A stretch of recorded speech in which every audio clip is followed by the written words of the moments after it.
Hello, everyone, and welcome back to the Fanfiction Tapes. I'm your host today, Maya, pronouns she, her, and I'm joined by. Riley Quinn. My pronouns are they, them. And as always, I'm my producer, Ian, and my pronouns are he, him. Today's episode is Trope Roundtable on the rule of funny. We'll be talking all about this rule and how and when it's implemented in storytelling. And it starts off with, what is the rule of funny? It's primarily a rule that affects world building and events within a story, saying that if it's funny, it can happen. This is, I guess, probably the most popular example of this is something like Looney Tunes, where characters can survive being shot, stabbed, blown up, and burnt to death, and come back on screen in about 2 seconds. Sounds very much like the rule of cool. It is similar. Similar to Rule of Cool, which, for those not familiar with the term, is I've seen it a little bit more with TTRPGs, but it is a rule that says if it's cool enough, it can happen. And basically, kind of elaborating on scenes that perhaps should be physically impossible, but they're cool enough that we want to do them anyways. This is also not uncommon with mecha and other anime. Yeah, that did seem to be the leading premise of Pacific Rim. Yes, and Pacific Rim is a phenomenal movie. Well, most of what I know about Rule of Funny can mostly be inferred from the name of it. I've definitely used the Rule of Funny. A lot of things that happen in my story creating process absolutely do so just because it's funny to me. Sometimes that's a lot of suffering. Like the most recent case, the circumstances of someone's traumatic backstory are very embarrassing, to say the least. Yeah, you can say that. And even in previous work, just sometimes it's the best choice for the narrative for something absolutely absurd to happen. Absurd funniness is what I'm all about. Yeah, for me, I haven't used it actually all that much. I think the main use to me that comes to mind is changing a major plot direction with. I was writing a Percy Jackson and Arcane fanfic, and at the time I was looking at somewhat mirroring some of the narrative direction in Percy Jackson, but I did want to change it. And primarily what I was keeping was the humiliation of Ares. And around the same time I was thinking of this, I came across a meme talking about how a Tumblr user wanted to just be a lesbian on Wednesdays, and then referring to their D&D character. However, sometime down the line, they realized that they were trans. Being trans myself, I thought this was hilarious, and decided to shift Ares' humiliation from being defeated by a small child, like what happens in the novels, to having a pretty significant personal secret, dressing up in drag on Wednesdays to the rest of the gods, individuals who are generally known to be assholes. Yeah, that is one of the primary things they're known for. Yeah, pretty much every mythological god I've seen is known to be queer in some way, if they're not being an asshole in every other way. Yeah, that actually ended up spiraling out into a lot of other just okay, so this is just queer now. Just kind of changing things and rolling with it. But it all started just because I thought, you know what? Wouldn't it be funny if Ares did drag on Wednesdays before realizing that Ares was a lesbian? And I mentioned cartoons earlier with the rule of funny. And there's something kind of specific to cartoonish media that is almost like a sub-rule of the rule of funny. It's called the hammer space. I got this name at least from the webcomic Elgoonish Shive, which is quite long running at this point, I believe, although I haven't checked back in on it in some time, where the female characters have a capacity that is otherwise inexplicable to pull out a large mallet and whack another character, usually a male who has just done something utterly buffoonish, over the head with a hammer. And if you watch Looney Tunes for any extended period of time, you will see Bugs Bunny also make use of the concept of hammer space, where a character can just pull out from behind them a required object without there being any obvious way that they could have stored it. It definitely comes up in the Into the Spider-Verse series with Peter Porker. That's right, it does. That is a probably much more currently mainstream example. But it just has to work because it's absolutely funny.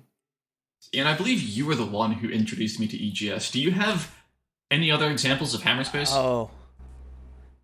In other fiction or in general, yeah. In general, like the main things that come to mind are EGS and Looney Tunes. Boy, there's kind of related things that aren't so much rule of funny as explaining hammer space, like the TARDIS being bigger on the inside in Doctor Who, or the relatively common D&D magic item of the bag of holding. Yeah, those aren't so much rule of funny. I suppose they are technically like hammer space if you didn't know what was going on. Like it's a common reaction. Commonly, actually, Doctor Who, that scene is kind of played for laughs sometimes when somebody meets the Doctor for the first time, sees a blue police box, goes into it, and discovers that the interior is a massive spaceship. Yeah, and the bag of holding mention is actually something of a good transition to something I want to talk about today. The rule of funny and how it interacts with tabletop role-playing games. While the bag of holding itself, a pretty well-known D&D item that allows an adventuring party to carry whatever the hell they want with them, that itself isn't really rule of funny. However, rule of funny does interact with TTRPGs in interesting ways. And often with more private home games, I've found, than kind of the big stuff. A common home rule I've seen is that a natural 20 will succeed no matter how implausible. And this led to, in some of the games I've played in, things such as rolling to look for ammunition without opening your eyes, leading to hearing bullets in a drawer on the other side of the room. You also hear about things like players trying to use skills in ways that should not be physically possible, but because it's funny enough, the DM will allow it if they roll a nat 20. You'll hear about things like barbarians intimidating a door into unlocking. I remember completely bypassing one of my DM's puzzles because they had this object. I think it was like some kind of soul crystal, and it was locked in place. It could not be moved by anything. Same rules as like Thor's hammer. You have to be worthy, and there was going to be some kind of puzzle or even quest line for us to become worthy of moving it. And then I asked, well, what if I stick the bag of holding over it and then take the bag away? And he allowed it. I don't think he was very happy about it, but things like that. Yeah, that's pretty common. Some tabletop role-playing games have situations like that more built in than others. It's not particularly native to Dungeons and Dragons, although I believe GURPS, if I'm remembering correctly, has more allowances for that. I mean, in general, TTRPGs are a world where you are sitting across from the person who determines how physics works. Yes, and if you can make them laugh, you can probably do it. And of course, given that this show was started primarily because of Rooster Teeth's productions, Red vs. Blue and Ruby, I want to talk about some of their usage of the rule of funny, starting with Red vs. Blue, which I feel is an excellent example of the rule of funny. Many things happen throughout the course of the show that are, especially early on, best explained by rule of funny. One of the biggest inciting incidents in the entire show, the main character Church is shot and killed by his incompetent squad mate Caboose while Caboose is driving a tank. Church then returns as a ghost to haunt Caboose and his other squad mate Tucker for quite some time. And this is played for laughs, it's intended to be funny, and there's at the time, no major thought into how this would actually work and affect the world building. Now, this is thought about in depth later on in the show, and in lore reasons for it are introduced later. However, at first, it's primarily just that.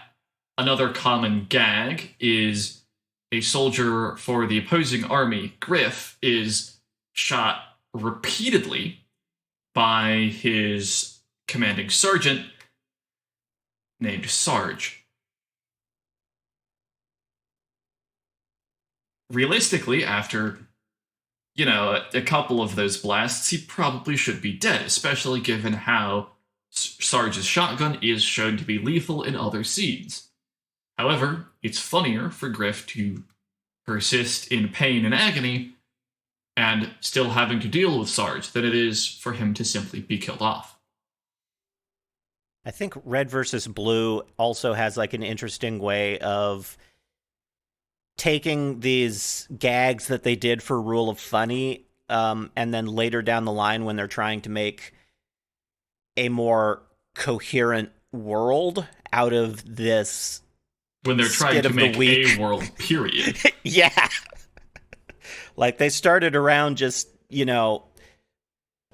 there literally wasn't a world building. It was literally just some friends dubbing over their characters' heads bobbing up and down in a game of multiplayer Halo. Yes, and it was... There wasn't much of a story at first, I believe. It was just kind of, hey, wouldn't this be funny?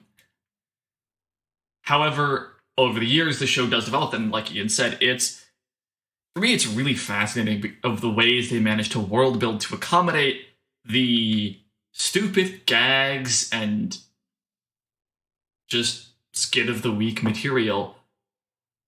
It turned into, at least for me, one of the most influential science fiction stories I've read. It was fairly early for me in terms of reading kind of more Miltech sci-fi. And so it influenced a lot of my mental image. That I was into Red vs. Blue before I played Halo.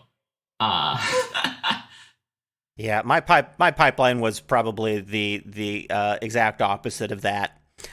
Probably like most of the early fans of Red vs. Blue. In my case, I wanted to play Halo, but didn't have an Xbox and wasn't allowed to play M-games at the time. So I don't actually remember how, I did end up, however, stumbling across Red vs. Blue and was like, oh, I recognize these are the Halo guys. And then watching all 10 or 11 seasons or whatever was out at the time. The transformation of the show from in seasons 1 through 3, where it's basically just shit posting, to seasons 11 through 13, which are really some truly phenomenal storytelling. It's impressive. The other Rooster Teeth property that I wanted to mention for this in terms of rule of funny is both RWBY and its spin-off show, RWBY Chibi, as that is much more subject to rule of funny than RWBY itself is. Very much so.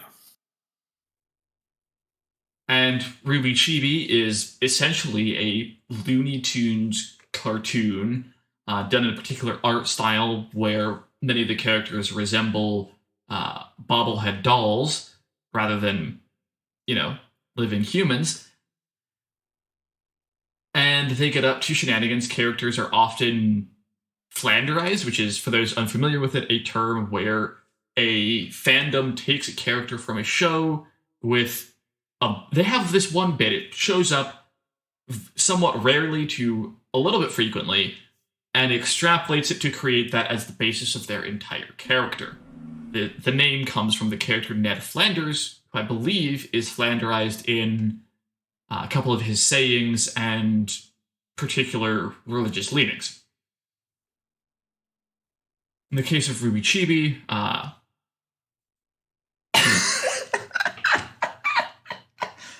all I remember from RWBY Chibi is disastrous baking episodes and well, yeah, actually that's it.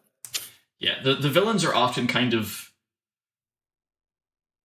softened around the edges and interact with the main cast in a way that they never really do in the main show. It's done primarily for humor. Villains, rather than having schemes of, xenocide, are more mischievous miscreants than proper war criminals. Mm-hmm. Much of the Chibi show functions on, is it funny? If yes, then it's possible. If no, then it's not happening, basically. Basically. It's been a little minute since I watched Chibi. Was the Ashes skit from Chibi, or was that fandom? Oh, God. I have no idea. Honestly, I would more expect that to be a fandom thing, but also, knowing what kind of a company Rooster Teeth is, yeah, I wouldn't put it past them.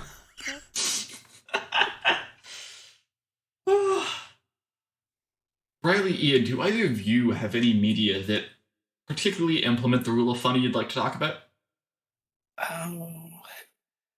My idea of implementing the rule of funny is making up the rule of dumbass, where if someone could conceivably do something that foolish, they will.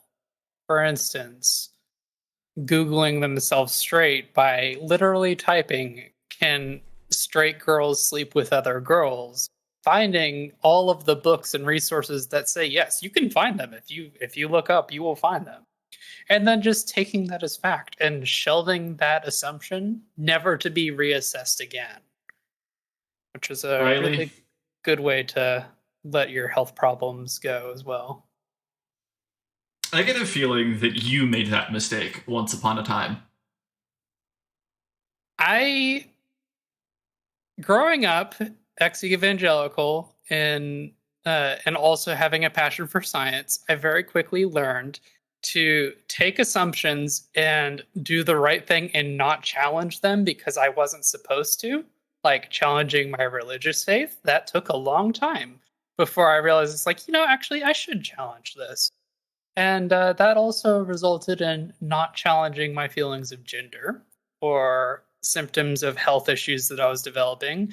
And that was so phenomenal that I actually wrote and published online a 30,000 word wish fulfillment novella of a trans girl getting everything she ever wanted, and not even like crazy perfect life stuff. Like every just making it as normal of a life as possible with a few little magical implements, like just hit the easy button and be girl.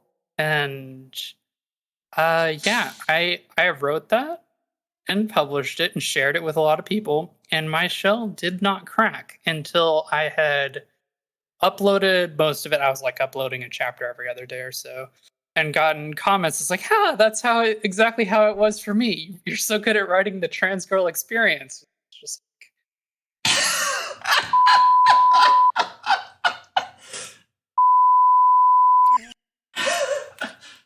so good time was had by all.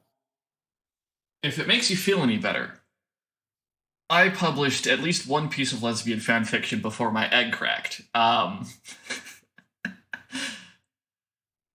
I didn't have any commenters about that one. Mostly because it didn't deal with the trans experience. But about a month later, I had some realizations. Yeah, my story got pinned as an editor's pick to the homepage of that site for over a year. Oh, wow. So it got a lot of traffic. No kidding. All right, to round out today's episode, any advice we might have for writing Rule of Funny? Don't worry about whether something will be funny to everyone. Obviously, I don't endorse making very poor taste jokes, but doing something that's just funny for you as a writer is worth pursuing, especially if it does no harm. Obsessing over whether everyone else will find it funny that you put in this particular thing will just suck all of the fun out of your story.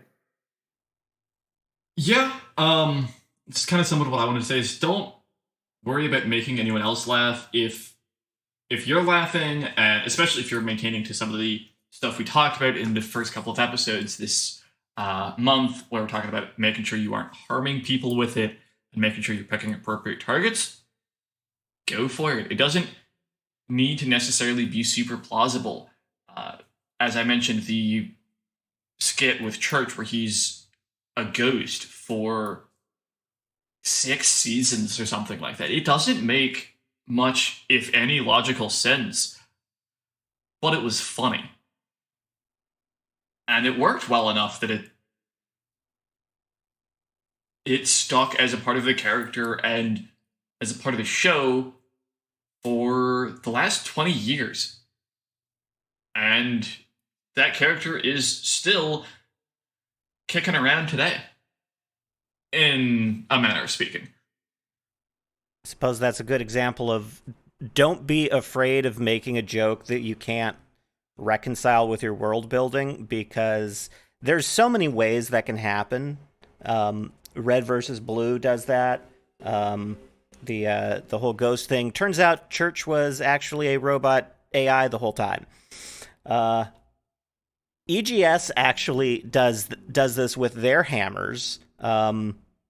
They managed to actually incorporate that into the larger magic system of it being a fantasy comic and all. And actually, I'm remembering now something that I wanted to mention here. There's an old comic called, well, relatively old relative to most of the people currently on this call. The Adventures of Dr. McNinja, which is a webcomic that I forget when it started, but I was in high school at the time, so that would have been in the early aughts. Ancient. Yeah.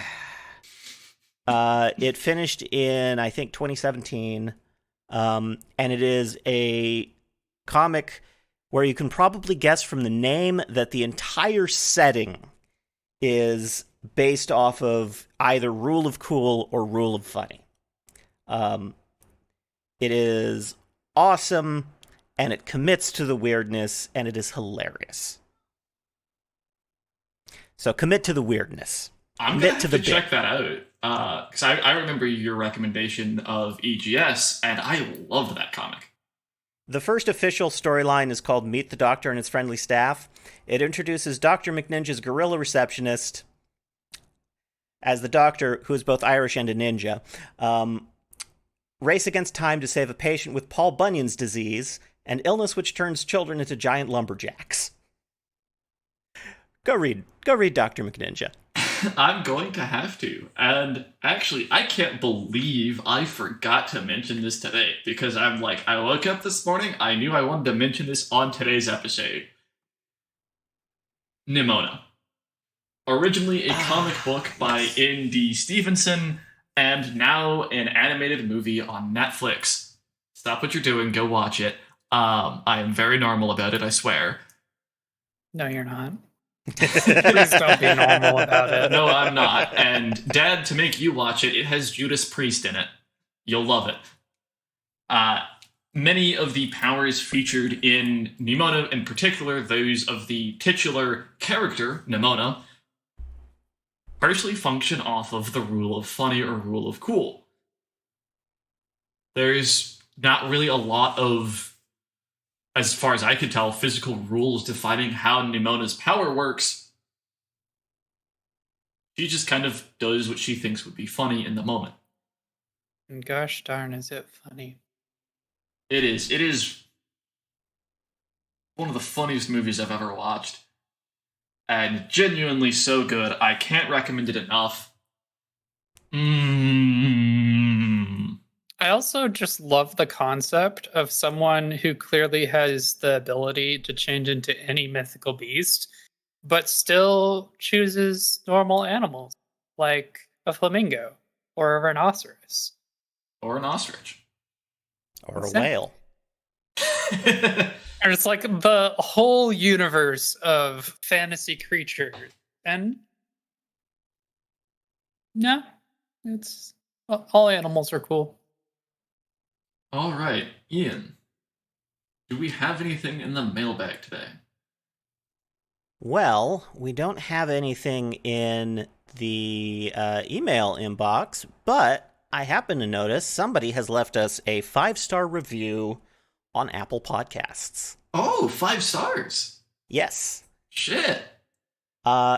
This is from username Saga Will Continue. And they say, a podcast of totally normal people discuss things they're completely normal about. The group dynamic brings out interesting discussions, and there's a good variety of episodes. It's about fan fiction, but also the things the hosts are excited to share, from the Cosmere to the Dresden Files and writing in general. Listening feels like hearing friends tell you about the things they love in a way that is interesting and informative.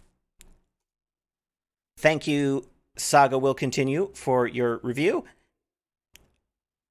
And if anybody else wants to leave us a rating or review, please do so.